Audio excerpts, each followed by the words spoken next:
सभापती महोदय, खरं तर आमच्याकडून आम्हाला गिरीश भाऊकडून खूप अपेक्षा होत्या, पण ह्या उत्तरात सगळ्या अपेक्षा भंग केलेल्या आहेत. एक तर मला त्या धरणात उडी टाकावं लागेल, नाही तर तुम्हाला तरी टाकावं लागेल. सभापती महोदय, खरं तर वासनी प्रकल्प याला 20 वर्ष झाले आणि 20 वर्षापासून हा प्रकल्प रेंगाळत 55-60 कोटीचा प्रकल्प 500-600 कोटीवर जातं. हे जबाबदारी कोणाला घेणार? द्यावं लागेल. न्यायालयाच्या फक्त कारणामुळे जर हा प्रकल्प थांबत असेल, त्याचं काम थांबत असेल, तर ते आपण तातडीनं सुरू केलं पाहिजे. जलद गती न्यायालयात नेता येईल काय, याचंही आम्ही उत्तर देतोय, तुमच्याकडून अपेक्षित आहे. आणि या वासनीमध्ये गिरीश भाऊ, खरं तर बोरगाव पेठ हा आमचा खारपान पट्टा आहे आणि खारपान पट्टा असल्यामुळे काय होतंय, जमिनीत थोडी जरी ओल असली तर ते शेवटपर्यंत जातं, म्हणजे ते पूर्ण भिंतच ओल होते. आता त्या जमिनीचा दोष आहे, म्हणून बोरगाव पेठ हे पुनर्वसनमध्ये घ्यावं, नियामक मंडळाचा ठरावही झाला. आता काय झालंय, राजुरा असेल, दोनही पुनर्वसनचा विषय आहे आणि याच्यात पुढाकार घेणं गरजेचं आहे. राजुरा प्रकल्पामधलं राजुरा गाव, वासनीमधलं बोरगाव पेठ गाव हे नियामक मंडळाला मान्यता दिली का हे पुनर्वसनमध्ये घ्या आणि ते नियमानं बसते. पण प्राधिकरण, जे पुनर्वसन प्राधिकरण मंडळ आहे ते याला वेळ लावत आहे.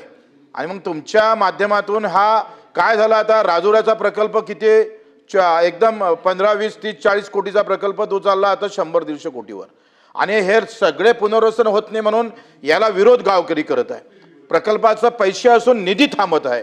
आणि मग ही खरं तर तुम्ही आम्हाला या 15 दिवसात त्या प्राधिकरणसोबत एक तर बैठक लावा, किंवा तुम्ही ज्या पद्धतीनं आतापर्यंत पक्षाचं राजकीय सगळे काम पाहत आले, संकटमोचन झाले, या धरणाचे आपण संकटमोचन होऊन 15 दिवसात पुनर्वसनचा निर्णय आपण करणार आहे का, या संदर्भात आपण आम्हाला उत्तर दिलं पाहिजे. दुसरं 2-3 4 प्रकार याच्यात, 4 एकखट्टे विचारू चालेल? तर ते मला 15 दिवसात ते पुनर्वसनाची कारवाई झाली पाहिजे सभापती महोदय. आणि दुसरं असं आहे का, याच्यामध्ये बांधकामाधीन प्रकल्प आहे, अर्थात वासनी आहे, बोर्डी नाला आहे, करजगाव आहे, राजुरा आहे, बेलोरा गनोजा प्रकल्प बांधकामाधीन आहे. हे सगळे प्रकल्प थोड्या कारणानं, आता बोर्डी नाला काय झालंय, मेघा नदीवरून आपण पाणी उचलतो, परंतु त्यामधलं जे काही काम आहे जाळीचं, जिथून आपण पाणी उचलतो, पंपिंग करतो, तिथलं थोडंसं काम, 90% प्रकल्पाचं काम पूर्ण झालं, 10% आपण धरणात पाणी आणत नाही. मला वाटतं याचा टाईम बॉम्ब कार्यक्रम ह्या सगळ्या प्रकल्पाच्या संदर्भात, म्हणजे हे गिरीश भाऊ आपण जर पाहिलं तर 2022 पर्यंत पूर्ण करायचे होते काही प्रकल्प, 23 मध्ये, आता 27 जून आला आपला. हे 4-5 वर्षात आपली निधी किती वाढतं हे तुम्हाला माहीत आहे. आणि मग प्रशासकीय कारणामुळे हे प्रकल्प थांबत असेल, निधी आपल्याकडे उपलब्ध आहे, पण आपल्या प्रशासकीय कारणामुळे हे प्रकल्प थांबत असेल, तर यावर कशी चालना तुम्ही देणार, किती दिवसात त्याची कामं सुरू करणार, ते पण आम्हाला तुमच्याकडून उत्तर अपेक्षित आहे. दुसरा सभापती महोदय, आपण जर पाहिलं तर भगाडी नावाचा प्रकल्प आहे आणि याला पाणी थांबत नाही. काय झालंय, 10-20% पाणी थांबतंय, पण बोर्डी आणि सापनमधून जर पाणी उचललं, कारण त्याचा सगळा कालवा जो आहे, पाईपलाईन आहे, त्या प्रकल्पापर्यंत येतं आणि आपल्याकडे पाणी शिल्लक आहे, बोर्डीमध्ये पाणी शिल्लक आहे, सापनमध्ये पाणी शिल्लक आहे, ते जर ह्या प्रकल्पात टाकलं तर मला वाटते हे सगळं आपल्याला धरणाचं पाणी जे आहे, जे थांबत नाही, मिळत नाही, तो आपण तिथं भेटन. त्या संदर्भातही आपण काय कारवाई करणार ते आम्हाला सांगितलं पाहिजे. दुसरं, चंद्रभागा प्रकल्प जे आहे हे पूर्ण झाले, याचं सिंचन सुरू झालं, पण ह्या सिंचनमध्ये चंद्रभागामध्ये अजून 600 हेक्टर बोर्डी भागातला जो एक गावाची सिंचन होऊ शकतं, कारण क्षमतेपेक्षा आपण कमी सिंचन करतो आणि त्या बचत सिंचन पाण्यातून आपण जर बोर्डी भागातला पाणी 500-600 हेक्टर सिंचनाखाली आणला, मातीचाच कालवा करावा लागतं.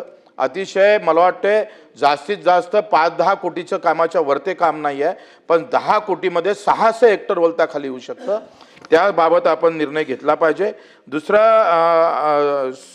सभापती महोदय, आपण जे पाहतो आहे का या 3-4 मागणी संदर्भात एक नवीन प्रकल्प आम्ही खरं तर पाहणी केली, तेव्हा मुख्यमंत्री महोदय, आपले जलसंपदा मंत्री स्वतः देवेंद्रजी होते. पिंपरी बॅरेज आणि राजना पूर्णा बॅरेज हे अतिशय कमी पैशामध्ये होणारे प्रकल्प आहे. ह्या नदीच्या मध्ये आपण बॅरेज तयार करून याची आपण 2013ला पहिली प्रशासकीय मान्यता दिली, 2009ला, आणि आत्ता अजून त्या पहिली प्रशासकीय मान्यता व्यापकच झाली. आता त्याला नवीन प्रशासकीय मान्यतेला अजून किती दिवस आपण ठेवणार आहे? राजनापूर्णा बॅरेज आणि पिंपरी पूर्णा बॅरेज थोड्या थोड्या गोष्टीसाठी काय झालं तर MD लेआउट झालं नाही. आता MD लेआउटला किती वेळ लागतोय? त्याला काही फार वेळ नाही लागत. नाशिकचं कार्यालय आहे ते सगळे प्रकल्प थांबून ठेवतोय आणि ते त्या सगळ्या याच्यावर तुम्ही जर याची बैठक घेतली तर मला वाटतं हे दोनही बॅरेज जे मूळतः आपण पाहतोय देवाभाऊनं त्याची सुरुवात केली होती, त्यांनी त्यावेळेस मदत केली होती, ते बॅरेज अपूर्ण राहता कामा नये. म्हणून आपल्याकडून अपेक्षा आहे का ही पिंपरी बॅरेज आणि राजनापूर्णा बॅरेज आपण किती दिवसात त्याला पूर्ण करणार? दुसरं तुम्हाला माहीत आहे का हे प्रकल्पग्रस्त सगळ्या इकडे सभापती महोदय तुमच्याकडे असेल सगळ्या इकडे 4-4 लाख प्रकल्प ज्याच्या जमिनी गेल्या, सगळे वाऱ्यावर आले. ज्यांचे मोठे मोठ्या शेती होत्या, खटले होते, ते आजही कॅन्टीनवर चहा विकायला पाहायला भेटतं आपल्याला. आणि म्हणून त्याचे जमीन जुमला सगळ्या गेल्यानंतर त्या प्रकल्पग्रस्तांना आपण, कारण त्यांनी राष्ट्रहिताचं काम केलं, त्यांनी जमीन दिली आहे, त्यांनी गाव गेलेलं आहे, अशा प्रकल्पग्रस्तांसाठी 5% आरक्षणाच्या ऐवजी 15% करावं. नाही तुम्हाला नोकरी देता असेल तर 25-30 लाख रुपये तुम्ही रोख त्याला द्या किंवा एखाद्या उद्योगातून काही पैसे द्या. हे 3-4 प्रश्नाचे उत्तर अपेक्षित आहे. का सिमेंटचं काम राहिलं काय? आम्हाला हे अपेक्षा नव्हती. आम्हाला काय अपेक्षा होती गिरीश भाऊकडून का याच्यातले जे काय अडचणी आहे, काय झालं आहे उपसभामध्ये हे किमान 1-1.5 लाख हेक्टरवर सिंचन होण्याचा भाग आहे. तुम्हाला माहीत आहे विदर्भात आत्महत्या प्रमाण वाढल्याने अनुशेष अजूनही कायम आहे आमच्या विदर्भातला. म्हणून गिरीश भाऊ आपल्याकडून काय अपेक्षा होत्या का मी तुम्हाला सांगितलं का बांधकामाधीन जे प्रकल्प आहे त्याला आपण लाईनिंग करणं गरजेचं आहे. सिमेंट लाईनिंग झालं तर काय होईल का पाणी जे आपण पाहतो का कारण नसताना मुरतं किंवा जे भेटत नाही त्याची क्षमता कमी होतं सिंचनाची. ती क्षमता कमी जर झाली नाही तर प्रकल्पाची सिंचन क्षमता वाढू शकतं. म्हणजे बांधकाम झालेले प्रकल्प आहे, चंद्रभागा असेल, पूर्णा असेल, चारगड असेल किंवा सापन असेल, हे सगळे जे प्रकल्प आहे याला आपण सिमेंट म्हणजे ते कालव्याचे काम लाईनिंग केलं पाहिजे. ते केलं तर हा सिंचन क्षमता वाढन आणि अनुशेषाचा जो भाग आहे तो सुद्धा तिथं पूर्ण होईल. त्याचं उत्तर तुम्ही ते करणार का नाही करणार सांगितलं पाहिजे. दुसरं वासनीमधलं बोरगाव पेठ, म्हणजे आज जरी न्यायालयानं प्रकरण मागं घेतलं तर उद्या त्या गावचे लोक पेटून उठणार आणि ते प्रकल्पाचं काम थांबवणार, कारण त्यांचं गाव पुनर्वसनमध्ये आलं पाहिजे, ते नाउन्समध्ये बसते, सगळं आहे. मग ते राजुरा आणि बोरगाव पेठ हे जे पुनर्वसनचा मुद्दाच संपला नाही उपसभापती महोदय, तर ते काम सुरू होणार नाही.